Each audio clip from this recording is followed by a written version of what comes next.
What is up, Earthnoids and Spacenoids? I am just a simple new type, and in this episode, we're returning to the chase for Minaret as we continue our coverage of the return of Johnny Ridden. Last time, the Sangre Azul launched into space, with Remia on board. She transferred data on the coordinates to Aishwarya so the team could find her. Also underwater, Ludwig and the Jukon team take on the enemy forces, and U-47 helps the other Jukons escape. This time, Hoover and the Argama will help out the U-boats. He also takes in the Xeon Remnant survivors and asks them to join in his cause. So let's get into this. Ludwig positions his U-boat under U-47 and informs all other boats in the area to pull out. They need someone to go extract Johnny Ridden. As they spread out below the water, above them, the Argama-class ship appears. Hoover is in a Gem Intercept custom without the fellow booster. He is drawing power directly from the Argama, but he can't draw too much power. He preps for a little sniping. Below, the weird underwater Zaku moves fast towards U-47. Remember, everyone has been sending sonar blips causing so much noise underwater that no one knows where anyone is. But charges begin dropping near the Ram Zagax. They spot the mobile suits and notice that it is just a Zaku and take it out. The Zagax surface to find Cristobal and Emma in Dom Mermaids. They begin taking out a team of Ram Zagax. U-47 and U-207 head towards the surface. The Ram Zagax are now stuck in a pincer maneuver between the U-boats and the Argama crew. Ludwig doesn't know if the Argama is friend or foe yet, but they are fighting against their enemy, so they use this to their advantage. One Zagax is taken out by Hoover. The Argama gets an enemy signal from the Jukon as they surface. They make the Jukon look huge in this manga. The Gruda gets away from Jaburo. Yazan looks out to Ingrid's heavy Gundam. Her suit is also rocking the Johnny Ridden unicorn logo, but with a bow added. The U-47 captain Diva and his crew abandon ship as their hulls aren't going to hold. They relieve their mobile suits to not get in the hands of the Federation. He salutes his ship that probably was his home for years. Oxner and Gop get word of the results. It is considered a draw since no one got their hands on the Sangre Azul. Oxner considers this a loss to him. They inform one another that they intend to continue the search for the Zanzibar, so it seems their deal isn't entirely over. It is for now, however, as the two depart. Before leaving, Gop says that word will get out to space about what happened in Jaburo. No matter how far man leaves Earth, man also has a way of getting the word out there. Hoover invites the U-boat crew on board the ship. They look out to the Sangre Azul, now a blip. They have to head into space and go after it.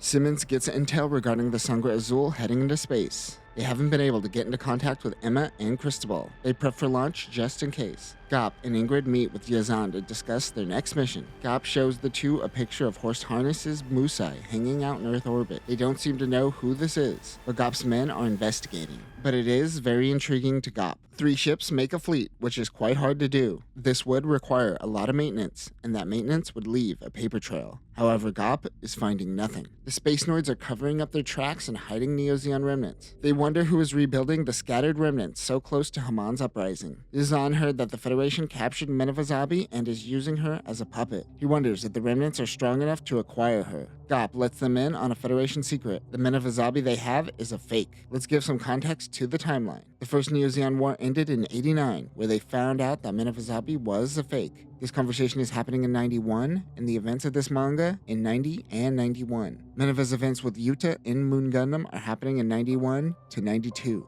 Gop says that Minerva will only gain support from Zabi supporters, but most of those disappeared during Haman's uprising. He doesn't think Minerva has anything to do with this, however.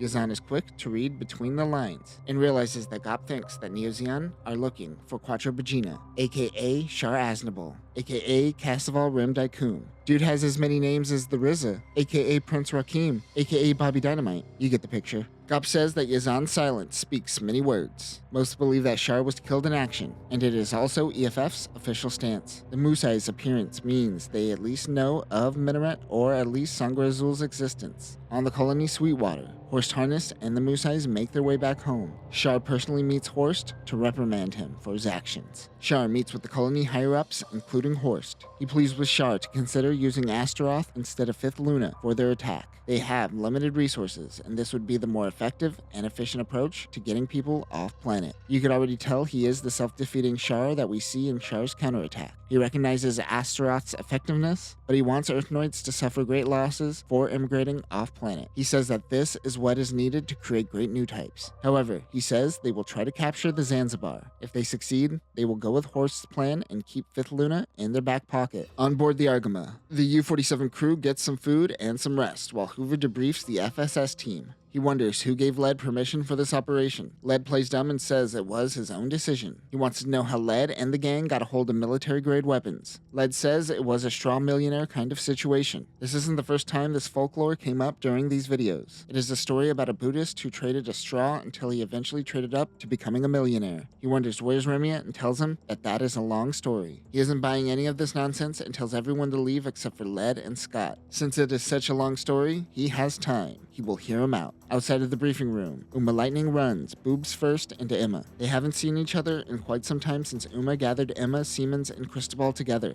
There's a moment of silence. Emma realizes that Uma completely forgot about them. Dude is an ADHD-riddled cyber new type. Uma wants Emma's help finding Remia. He says he can't look Johnny in the eyes until he fixes his mistake. Emma goes, yeah, I think Cristobal can handle this one. Uma wonders how she knows Remia Greenwood. Remember, her dad is an important figure. Meanwhile, on the Sangre Azul, Remia is crushed by supplies on the ship. Oh, she twitched. She's alive. She's fine. California base. Hoover and the Argama captain, whose name is Ditcott, are looking at a booster designed for the Argama. Also, the name of their Argama is Nakia. These engineers were never assigned another mission after the 1-year war, but their paychecks kept coming in, so they just kind of rolled with it. But they don't really have any funding outside of their accounting glitch that they are exploiting. So random. Leave it to a Fetty contractor to just keep coming in so long as the check clears. That being said, look at this guy's character design. It is as glorious as his beard. Hoover says that he has 10 days to fix the booster. The California base team needs at least 2 weeks and more mechanics. Hoover says, yeah, that's no problem. I'm rich and mysterious. Ha ha ha ha. He calls in a favor from someone to help get funds and engineers to help with the problem. He says he should have men in no time. Hoover tells the team that he understands what it is like to have to abandon projects due to budget cuts and politics. Then he goes, wait a minute, no I don't. I'm rich and mysterious. Ha ha ha. Hoover and FSS meets with the U-boat team. The FSS president is trying to create a fleet and needs people.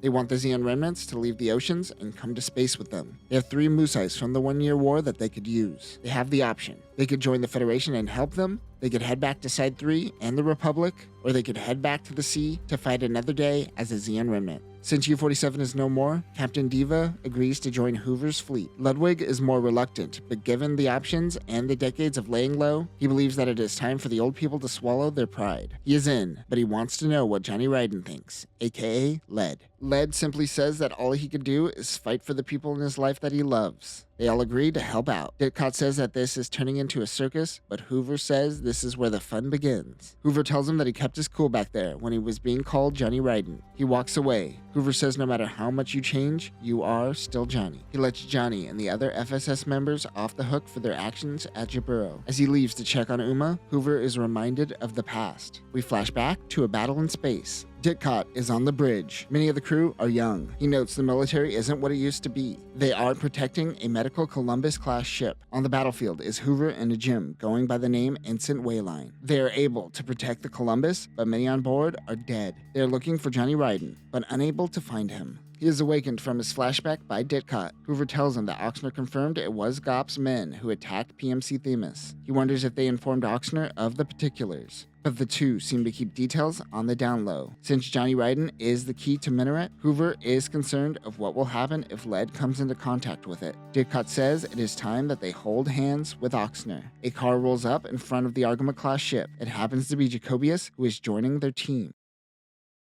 And that will do it for this episode. Now that Hoover is involved, we are seeing their small team turn into a giant fleet. We are also certain that Led is indeed Johnny Ridden, but how much does he even know, and what happens when he gets into contact with Minaret? Next time, Gop's team will use the Pegasus-class ship, the Blanc Rival, as its base of operations, and the Argama team will head into space. But that will do it for now, new types. Remember, sometimes you gotta pretend to be someone to get stuff done. Peace.